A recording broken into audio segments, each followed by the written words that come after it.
Estos son 5 tipos de serpientes en la lengua maya. Vamos a iniciar con la cascabel yucateca, que es una serpiente endémica de la región y es muy venenosa. Les dejaré la imagen de esta serpiente. Y en maya se dice tzapcam, tzapcam, tzapcam, tzapcam, la serpiente cascabel yucateca.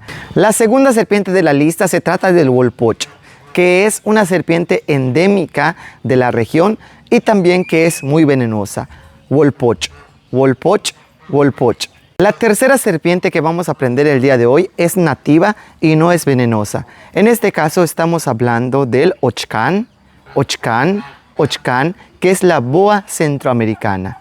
La cuarta serpiente que aprenderemos es la bejuquía. Es una serpiente de, digámoslo así, ligeramente venenosa y que también es nativa. Bueno, en la lengua maya se dice de la siguiente manera: chaicán, chaicán.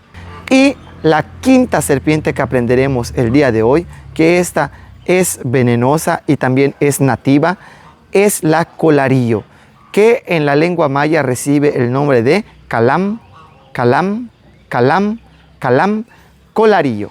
Si te gustaría saber el nombre de más serpientes en la lengua maya, déjalo aquí en los comentarios y también de qué tema te gustaría que yo te enseñe a través de las redes sociales. Aló, canantaba. Bueno, cuídate.